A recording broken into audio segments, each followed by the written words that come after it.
Fala pessoal, tudo bem? Gabriel aqui do Saber Investir Bem. Vamos para um vídeo aberto. Hoje o conteúdo do vídeo vai ser um pouquinho sobre um assunto que seria a sobreposição. Será que está ocorrendo sobreposição na minha carteira? E aí alguns exemplos, né? Banco do Brasil e BB Seguridade, Itaúsa e Itaú. Vamos entender esse conceito de sobreposição, abordar esse conceito nessas empresas para ver se ele realmente se aplica. E depois a gente vai dar uma breve comentada na carteira do Juca Abdala, que é um bilionário da nossa bolsa de valores, e também a gente vai falar um pouquinho sobre as suas peculiaridades.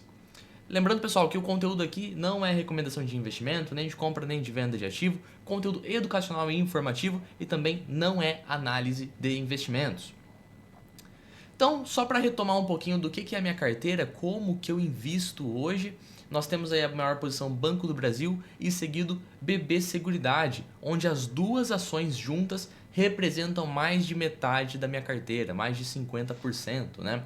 Então, Banco do Brasil com aproximadamente 33%, esse print eu tirei acho que faz uns 2 dias, então pode ser que hoje esteja um pouquinho diferente, mas o fundamental é o mesmo. BB Seguridade com 19%, e depois nós temos Itaú, Mali Metal Leve, Caixa Seguridade, CEMIG, SEB, Petrobras e Itaúsa, né? Então a gente vê que existe uma concentração no setor financeiro, com Banco do Brasil, BB Seguridade, Caixa Seguridade e Itaúsa, e Itaú também, né, no caso, e aí representando um bom percentual da carteira. A gente vai entender se a sobreposição se enquadra nesse caso aí também, mas principalmente abordando a questão de possuir Banco do Brasil e BB Seguridade na mesma carteira e também a Itaúsa e o Itaú. Então, bora entender um pouquinho o que é esse conceito de sobreposição para a gente poder usar o case da minha própria carteira como caso real, né? Então, a sobreposição acontece quando ativos diferentes estão ligados à mesma fonte de risco. E essa fonte ela pode ser setorial, regional, de produto ou cliente ou até mesmo de classe de ativo, né? Então, alguns exemplos, por exemplo, setorial. O que seria uma sobreposição setorial? Sabe, uma carteira, por exemplo, que só possui bancos.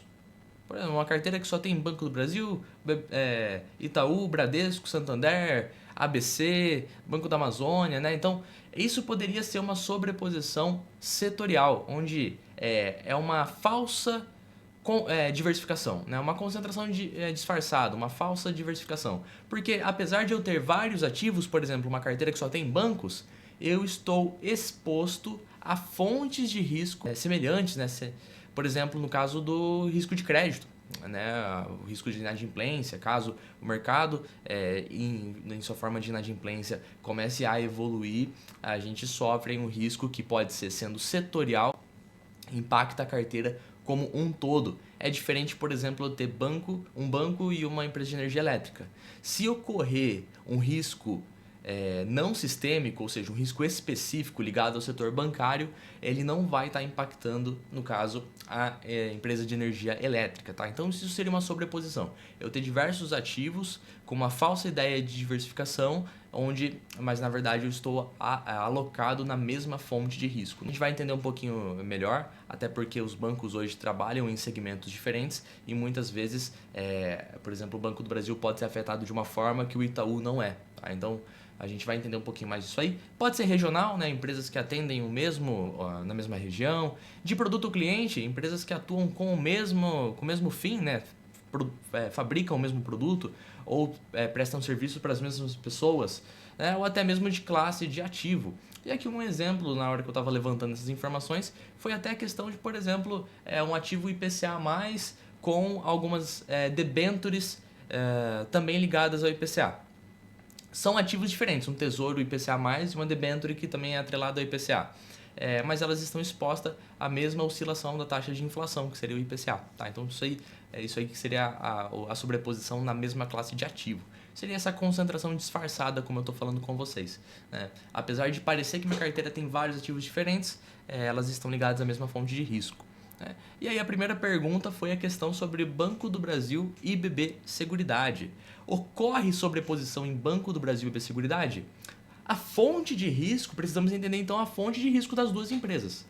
Então, para isso, precisamos conhecer a operação dessas duas companhias. Banco do Brasil é um banco que empresta dinheiro majoritariamente, também tem prestação de serviços como, por exemplo, cobrança bancária, cartão de crédito, tarifa de conta corrente. Então tem algumas receitas diferentes, mas a maior fonte de receita de um banco é a sua prestação de crédito, ou seja, intermediação financeira, capta recurso, empresta recurso. Então nós identificamos que a fonte de risco para Banco do Brasil é o mercado de intermediação financeira, principalmente créditos e aí a captação também, investimento, custo de captação, etc.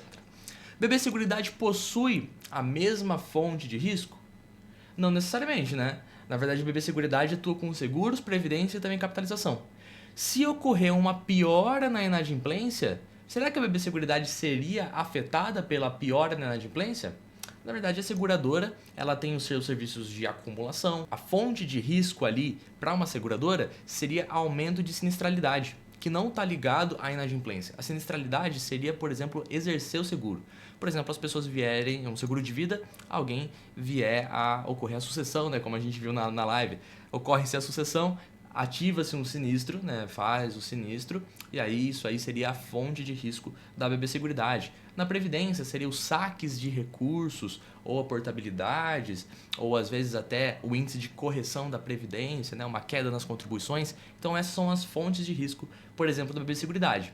E nesse sentido operacional, elas não se sobrepõem. De um lado eu estou falando um banco onde ele toma risco emprestando, e do outro lado eu estou falando de uma empresa, de uma seguradora, que o risco dela seria a execução dos sinistros, né? Ou seja, ela teria que pagar. Então uma frase bem clássica utilizada é que o banco ele empresta para talvez receber, enquanto a seguradora ela recebe para talvez pagar. A fonte de risco nesse caso ela não está totalmente interligada, né? Não significa que o mercado de crédito piorando, a seguradora vai ter uma detração no seu resultado. Não é uma coisa ligada na outra. Tanto que aqui, trouxe aqui o lucro IFRS do Banco do Brasil, do próprio site do Investidor 10, de forma trimestral dos últimos 5 anos. Percebe aqui então que houve, por exemplo, um crescimento nesse lucro até aqui o segundo trimestre de 2024. E no terceiro tri, já ocorreu uma queda, né? E a gente viu essa reflexão no lucro gerencial aqui no primeiro e segundo trimestre de 2025. Então, do segundo trimestre de 2024 para frente, o lucro contábil do banco caiu. Vamos ver o que aconteceu com a seguradora do Banco do Brasil. Será que teve essa mesma queda? Olha lá.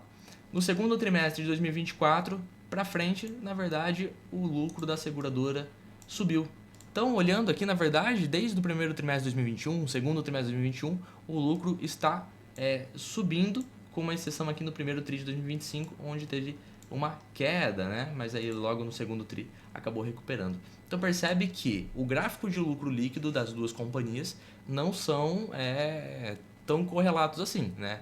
Em um período o lucro do Banco do Brasil cresceu, já o da seguradora e caiu depois, né? Depois do segundo tri de 2024, já isso não ocorreu na seguradora, onde ela continua reportando aí um lucro maior, né? Não teve essa queda que ocorreu até esse momento.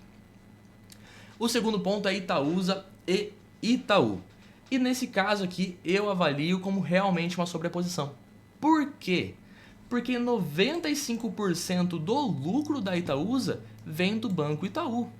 Ou seja, se 95% do resultado da Itaúsa, aproximadamente, tá? Vem do Banco Itaú, se ocorrer uma piora no resultado do Itaú, automaticamente vai ocorrer uma piora no resultado da Itaúsa, em 95%. Ou seja, aqui está acontecendo praticamente uma sobreposição. São empresas diferentes no sentido de que Itaúsa é uma holding e Itaú é um banco, só que por conta da participação e da relevância do resultado do Itaú na Itaúsa, elas acabam sofrendo a mesma fonte de risco, tá bom? Que a fonte de risco da Itaúsa seria o Itaú, certo? Então aqui realmente tem uma sobreposição. E aqui nesse caso, o que eu tenho que fazer o que eu faço? Eu acabo considerando uma única coisa na minha carteira, Itaúsa e Itaú, que eu comprei no momento de tomar a decisão de compra, que eu avaliei talvez o preço ou um saldo muito pequeno, né? Hoje, se eu for olhar a quantidade que eu tenho de Itaúsa, eu tenho 0,3%, a minha menor posição, né? Enquanto o Itaú em si é 15,3%. Praticamente eu tenho então 15,6% exposto à mesma fonte de risco com Itaú e Itaúsa, tá? Seria praticamente a mesma coisa se eu tivesse tudo em Itaú ou tudo em Itaúsa.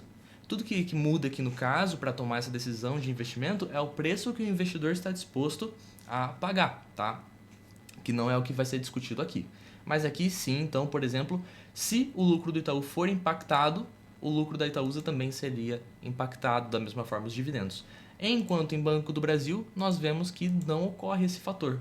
O lucro do Banco do Brasil foi impactado, está sendo impactado nos últimos trimestres, enquanto a seguradora não sofreu uma queda nesses resultados. Tá bom? Então aqui, por exemplo, no Banco Itaú, apenas uma parte do seu resultado vem da seguradora, né? Então são coisas diferentes.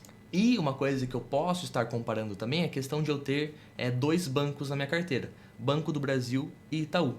E aí que eu falo o seguinte, Banco do Brasil tem uma exposição também diferente de Itaú. 1/3 da carteira do Banco do Brasil, que é algo relevante, mais de 400 bilhões de reais, estão alocados em agronegócio.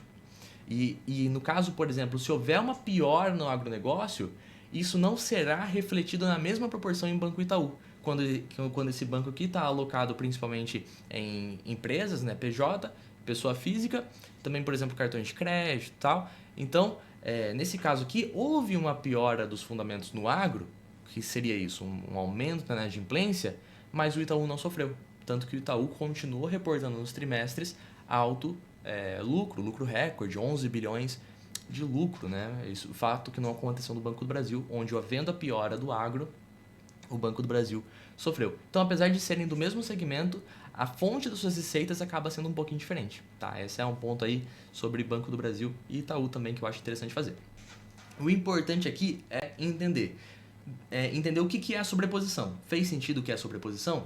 São ativos ligados à mesma fonte de risco. Então, no caso, se você pretende diversificar, você precisa estar atento a isso. Se você pretende ter uma carteira diversificada, você precisa entender as fontes de risco das empresas que você está colocando na sua carteira ou dos fundos imobiliários que você está colocando na sua carteira. Elas estão expostas à mesma coisa? Por exemplo, fundos imobiliários. Você pode colocar 20, 30, 40, 50 fundos imobiliários na sua carteira. Se todos eles forem do segmento logístico, por exemplo, eles estão ligados a fontes de risco semelhantes, né? Às vezes menos fundos imobiliários, mas estão alocados em logística, em varejo, né? Sei lá, em papel, em fontes de risco diferentes, aí sim está ocorrendo uma diversificação, tá bom? Deu para ficar claro o que é sobreposição? Tudo que eu estou falando aqui é para entender o que é a sobreposição e se ela ocorre para eu poder identificar. No caso aqui, eu tenho que admitir. Não, Itaúsa, o resultado praticamente vem do mesmo lugar, né, das duas companhias. Aqui está ocorrendo uma sobreposição. Por exemplo, eu usar Bradespar e Vale. Né? A Bradespar é uma empresa, uma holding que só investe em ações da Vale. Então, no caso, se o resultado da Vale piorar, a Bradespar está sendo impactada. Beleza? E para fechar o vídeo, achei bem interessante a gente trazer um pouquinho aqui do Dinâmica Energia, que é o fundo de investimento do Juca Abdala. Hoje o fundo de investimento possui um patrimônio bilionário na casa de 28 bilhões de reais. Né? E como que esse fundo será que se comportou quando se comparado ao Ibovespa? Então aqui desde o período que conseguimos puxar aqui no site Mais Retorno, né? A gente coloca esse período ótimo aqui, ele vai adaptar para quando a gente consegue puxar. E nesse período citado aqui, o Ibovespa, que é aqui perto de 2006, né? Setembro de 2006, nós temos que o Ibovespa desde então teve um retorno, uma rentabilidade de 277,78%, enquanto o Dinâmica Energia teve 1.763,92%. Vamos fazer uma janela um pouquinho menor? 5 anos. De 5 anos para cá, o Ibovespa ele trouxe uma rentabilidade de 44,72%, enquanto o Dinâmica Energia trouxe 182% nesse período. Aqui no próprio site do Mais Retorno, eu vou conseguir observar a composição da carteira se o gestor deixar ativo. Então eu vou colocar aqui visualize todos os ativos desse fundo, vai carregar essa página aqui para mim. No caso que mês de agosto está aberto para a gente visualizar, às vezes é omitido, a gente precisa puxar um pouquinho para trás. No caso do Dinâmica Energia, ele está disponível para a gente poder consultar. E olha só, uma coisa bem interessante aqui que a gente pode observar nesse fundo. Tem um fundo de 28 bilhões de reais e 71% está alocado em ações. A gente vê aqui, aqui uma parte relevante no fundo, praticamente 25%, é uma ação. Depois nós temos esse pedacinho aqui que é outra ação aqui, mais uma aqui e outra aqui. Então eu posso contar aqui 1, 2, 3, 4, 5 ações. E aí depois ele passa para operações compromissadas. Então nós temos aqui que 71% do fundo está em ações e aqui eu consegui contar 5 ações. Vamos agora abrir a lâmina aqui para ver que ações que são essas. Então é só clicar aqui em ações. Olha só o que a gente tem aqui. Deixa eu aproximar isso aqui. Nós temos as seguintes empresas. Tem até mais aqui, mas com uma posição acaba sendo pequena em relação ao patrimônio líquido do fundo, né? Então nós temos aqui a primeira maior posição do Juca Abdala, do Dinâmica FII Energia, que é a Petrobras, através da Petro 3, ação ordinária, que dá direito a voto, onde o investidor possui 7,51 bilhões de reais, representando 26% do patrimônio do fundo, quase 27% alocado em uma ação que é a Petrobras. Depois nós temos a CEMIG 3 e aqui também temos o CEMIG 4, então são duas posições aqui, ó. 23% do patrimônio do fundo alocado em CEMIG. Se eu pegar CEMIG 3, temos 4,69 bilhões e CEMIG 4, 1,8 bilhões de reais. E depois o que nós temos? Temos Eletrobras, 3,67 bilhões de reais, representando 13% do fundo. E depois temos a SEG, né? A companhia aqui, distribuidora de gás do Rio de Janeiro, com 2,22 bilhões de reais investidos, e também a Eneva com apenas 13 milhões de reais, né? Então nós temos aqui 1, 2, 3, 4, 5 ações. Vou considerar a CEMIG 3 e CEMIG 4 a mesma posição, né? Então nós temos 5 ações, 19, quase 20 bilhões de reais distribuídos em apenas 5 ativos, né? E uma coisa dominante aqui, que são ativos de energia, né? Então temos Petrobras, CEMIG, Eletrobras, a Eneva e também a distribuidora de gás do Rio de Janeiro. Então olha só, aqui cabe o pensamento do investidor, a análise do investidor que está vendo esse vídeo, fazer essa pergunta, estudar essa carteira, falar assim, será que está ocorrendo sobreposição aqui? Como que é a diversificação? Será que é concentração? São vários bilhões de reais alocados em 5 empresas. Isso aí cabe bastante estudo do investidor, né? Ele possui, né, no caso do Juca Abdala, ele possui cadeiras no conselho, né? Então é um investidor relevante que tem um patrimônio bilionário. E é isso, pessoal. Obrigado pelo vídeo de hoje, por ter assistido até aqui. Deixe seu like, se inscreve, se torne membro se você ainda não é. A gente tem bastante conteúdo legal para membros. E é isso. Até a próxima e tchau.